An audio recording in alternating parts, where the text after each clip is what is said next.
अस्सलाम वालेकुम, मैं हूं मोहम्मद उस्मान। व्यूवर्स, अब तक की वीडियोस में मैंने आपको मेरा पाकिस्तान मेरा घर स्कीम के हवाले से तमाम तफसीलात आपको दी हैं। एप्लीकेशन का क्या तरीक़ेकार है, क्या प्रोसेस है, कौन से डॉक्यूमेंट्स आपको चाहिए होंगे, हर एक चीज़ को बड़ी तफसील के साथ डिस्कस किया है। और अपनी लास्ट वीडियो में मैंने आपको उन डॉक्यूमेंटेशन के बारे में बताया था जो आफ्टर आपके एप्लीकेशन अप्रूवल के बाद आपको चाहिए होंगे, आपने किस तरीके से हासिल करने हैं। तो व्यूवर्स, आज की वीडियो में जो इन्फॉर्मेशन मैं आपको दूंगा वो मैं दावे के साथ कह सकता हूं कि आज तक आपको वो इन्फॉर्मेशन किसी ने भी नहीं दी। क्योंकि आज मैं आपको बताऊंगा कि जो भी डॉक्यूमेंटेशन या जो भी प्रोसेसेस हैं उनके ऊपर आपका टोटल ख़र्चा कितना आएगा। यानी कि मेरा पाकिस्तान मेरा घर स्कीम में अप्लाई करने के लिए आपके पास कितने पैसे होने चाहिए, आपका टोटल ख़र्चा कितना आ सकता है, उसके बारे में मैं आपको तफसीलन बताऊँगा।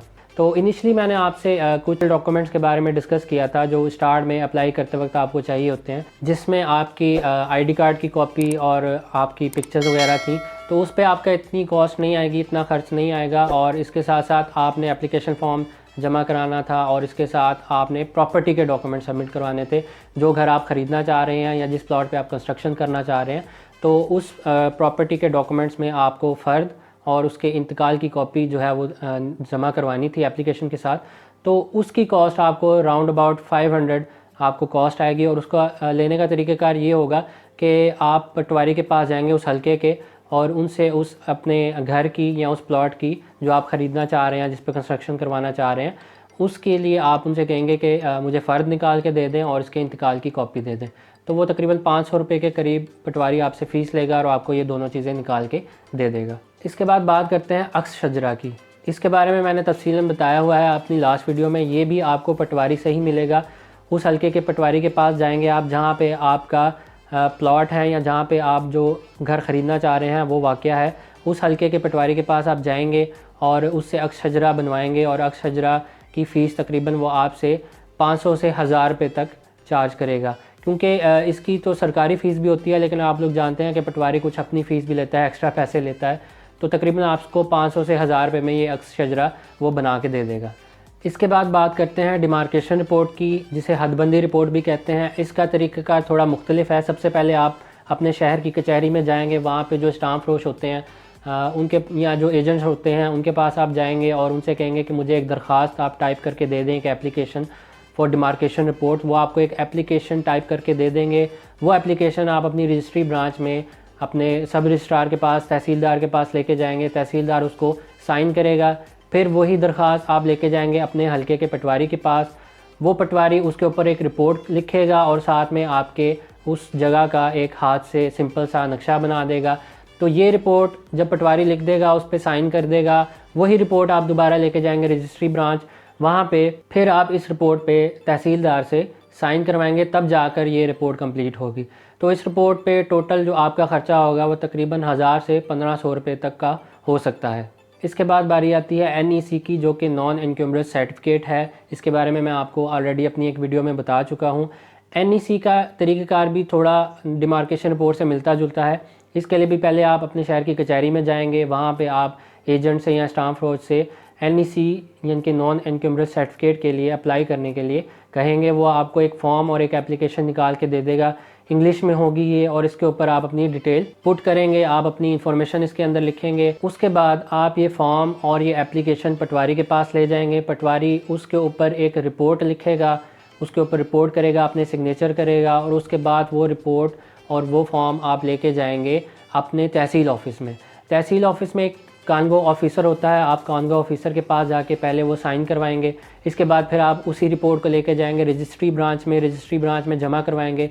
वहाँ पे जो रजिस्ट्री क्लर्क होता है वो उसके ऊपर फिर अपनी एक रिपोर्ट लिखेगा, और इसके बाद आप उस रिपोर्ट को फाइनली लेके जाएंगे तहसीलदार के पास, सब रजिस्ट्रार के पास। तो वो उसके ऊपर साइन कर देगा, तो तब जाकर आपका ये NEC सर्टिफिकेट जो है वो कंप्लीट हो जाएगा। तो इस सर्टिफिकेट पे भी आपका तकरीबन जो ख़र्च है वो 1000 से 1500 रुपये तक का हो सकता है, तमाम चीज़ों का एक्सपेंस मिलाकर। नेक्स्ट बात करते हैं कंस्ट्रक्शन मैप की, जो कि दोनों सूरतों में ज़रूरी है, चाहे आप कंस्ट्रक्शन करवा रहे हैं, चाहे आप बना बनाया घर ले रहे हैं। ये भी मैं आपको ऑलरेडी बता चुका हूँ। कंस्ट्रक्शन मैप आप अपने शहर के किसी भी आर्किटेक्चर से बनवा सकते हैं, लेकिन इस बात का ख्याल रखिएगा कि पहले आप उस आर्किटेक्चर को बता दीजिएगा कि ये जो नक्शा मैं बनवा रहा हूँ ये मैंने अपने इलाके, अपने शहर की गवर्निंग बॉडी से बाद में अप्रूव भी करवाना है, यानी कि म्यूनसिपल कॉरपोरेशन से TMA वगैरह से बाद में इस नक्शे को अप्रूव भी करवाना है। तो आप ये पहले उसको बताइएगा आर्किटेक्चर को, ताकि वो उसके मुताबिक आपके नक्शे को तैयार करे। इसके अलावा आप जिस टीयर के तहत भी इस स्कीम में अप्लाई कर रहे हैं, चाहे वो टीयर 2 है या टीयर 3 है, आप जानते हैं कि उसमें कवर्ड एरिया की एक शर्त रखी गई है, वो जो कि almost 850 square feet covered area होना चाहिए, इससे ज़्यादा नहीं होना चाहिए। और टीयर 3 की इससे ज़रा डिफरेंट है। तो आप जिस टीयर में भी अप्लाई कर रहे हैं, तो आप आर्किटेक्चर को ये भी बता दीजिएगा कि जो नक्शा आप बनवाएंगे उसमें जो कवर्ड एरिया है वो इतना होना चाहिए, इससे ज़्यादा नहीं होना चाहिए। तो फिर आपको वो आर्किटेक्चर उसी हिसाब से आपका नक्शा तैयार करेगा। इसके बाद जब आर्किटेक्चर आपका नक्शा तैयार कर लेगा तो आपको कुछ फॉर्म भी देगा, वो फॉर्म आप फिल करेंगे और उन फॉर्म्स और नक्शे की ड्राइंग्स को लेकर आप अप्रूवल के लिए जमा करवा देंगे ई खिदमत सेंटर में। तो अब बात करते हैं कॉस्ट की, कि नक्शा बनवाने में आपकी कितनी कॉस्ट आएगी और अप्रूवल के लिए कितनी कॉस्ट आएगी। तो ये डिपेंड करता है कि आप कितने एरिया का नक्शा बनवा रहे हैं, 3 मरले है, 5 मरले है, कितने एरिया का है, उस हिसाब से इसकी कॉस्ट आएगी। तो मैं आपको एक राउंड अबाउट फिगर दे देता हूँ कि आर्किटेक्चर से जो आपका नक्शा होगा तकरीबन 10 से 15 हज़ार रुपये में तैयार होगा, और जो अप्रूवल में आपका ख़र्चा आएगा वो तकरीबन 5 से 8 हज़ार रुपये तक का आ सकता है। क्योंकि जब आप अप्रूवल के लिए सबमिट करवाते हैं तो जो गवर्निंग बॉडी होती है उस सिटी की, वो उनका एक स्क्वायर फीट के हिसाब से चार्जेस होते हैं, 6 रुपये भी होते हैं, 5 रुपये भी होते हैं, डिफरेंट रेट्स हैं। तो आप देख लीजिएगा कि किस रेट के हिसाब से या स्क्वायर फीट के उसके साथ मल्टीप्लाई कर लीजिएगा, तो आपको पता चल जाएगा कि टोटल कितनी कॉस्ट आएगी। तो ये आर्किटेक्चर का जो फ़ीस है और जो अप्रूवल का ख़र्चा है, ये तकरीबन टोटल मिला के आपको 20 से 25 हज़ार रुपये में ये इसकी कॉस्ट आएगी। इसके अलावा BOQ जिसे बिल ऑफ क्वांटिटी कहते हैं, ये भी आपने बनवाना होगा, लेकिन ये आपने कंस्ट्रक्शन की सूरत में बनवाना होगा। आप अपने आर्किटेक्चर से बात करेंगे कि मैंने BOQ बनवाना है, तो या तो आपको आर्किटेक्चर खुद ही ये बना के दे देगा, या फिर आपको किसी ऐसे शख्स के बारे में बता देगा जो ये सर्विसेज प्रोवाइड करता है, और ये इसके ऊपर भी तकरीबन आपका 5 से 6 हज़ार रुपये तक का ख़र्चा आएगा। नेक्स्ट बात करते हैं CTC ऑफ प्रॉपर्टी डॉक्यूमेंट्स, यानी कि certified true copy of property documents. आपने जिस जगह पे कंस्ट्रक्शन करनी है या जो घर आप ख़रीदना चाह रहे हैं, उसके जो प्रॉपर्टी डॉक्यूमेंट्स हैं उनकी तस्दीक शुदा कापियाँ आपको चाहिए होती हैं।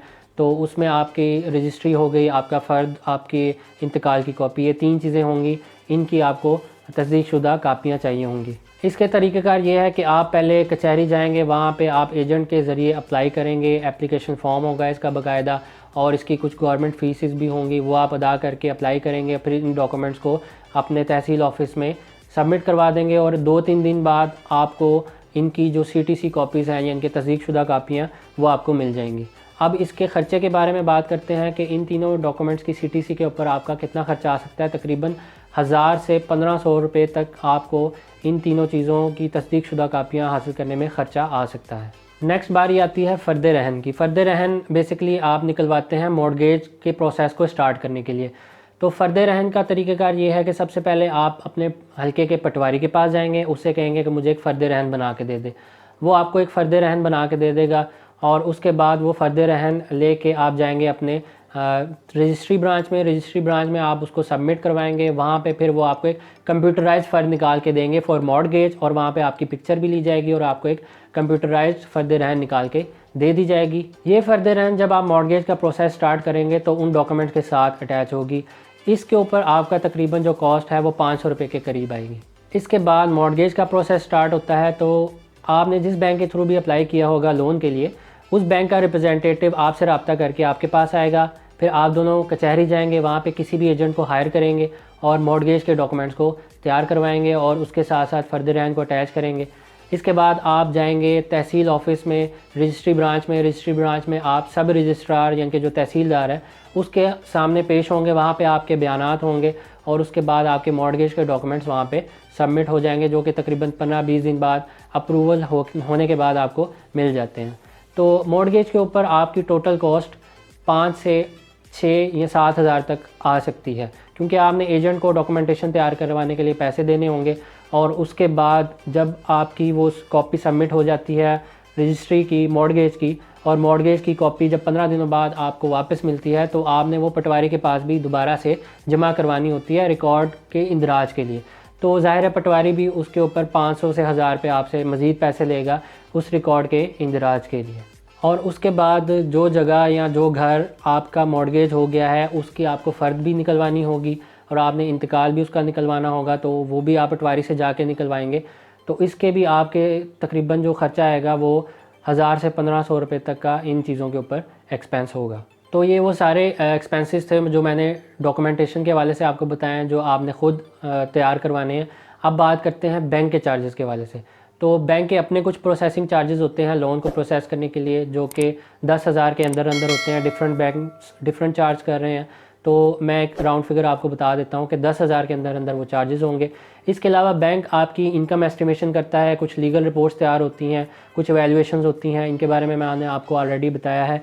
तो उसके भी कुछ चार्जेस होते हैं, जो कि हर रिपोर्ट के डिफरेंट चार्जेस हैं, वो मैं आपको वन बाय वन बता देता हूँ। प्रोसेसिंग चार्जेस आलमोस्ट 10,000 के अंदर होंगे। इसके बाद जो लीगल ओपिनियन लिया जाता है वो तकरीबन 4 से 5,000 रुपये तक बैंक आपको चार्ज करेगा। इनकम एस्टिमेशन आपको 5 से 6,000 रुपये तक चार्जेस लेगा। और इसके अलावा मुशारका डॉक्यूमेंट जो बैंक तैयार करवाता है उसके 3 से 5,000 रुपये तक के चार्जेस आपसे लिए जाएंगे। और प्रॉपर्टी वैल्यूएशन के भी 3 से 5,000 रुपये तक के चार्जेस आपसे बैंक लेगा। तो मैंने आपको हर चीज़ की डिटेल में बता दिया कि किस चीज़ पे कितनी कॉस्ट आएगी। तो अब मैं आपको एक समअप दे देता हूँ, टोटल ख़र्चा बता देता हूँ इस स्कीम में अप्लाई करने का। तकरीबन 60 से 65,000 रुपये तक आपका ख़र्चा आ सकता है। जी बिल्कुल ऐसे ही है, मैंने भी अप्लाई किया था जब, तो मेरा तकरीबन 60,000 रुपये तक का एक्सपेंस आया था। तो आप भी जहन में ये रखिएगा कि 60 से 65-70,000 रुपये तक का ये एक्सपेंस अप्लाई करने में आपको आ सकता है। तो व्यूअर्स, आज की वीडियो के लिए बस इतना ही। अगर आज की वीडियो आपको पसंद आई हो तो लाइक ज़रूर कर दीजिएगा और इसी के साथ साथ अपने दोस्तों और फ्रेंड्स के साथ ज़रूर शेयर कीजिएगा। मिलते हैं अगली वीडियो में, तब तक के लिए स्टे सेफ, स्टे ब्लेस्ड, अल्लाह हाफिज़।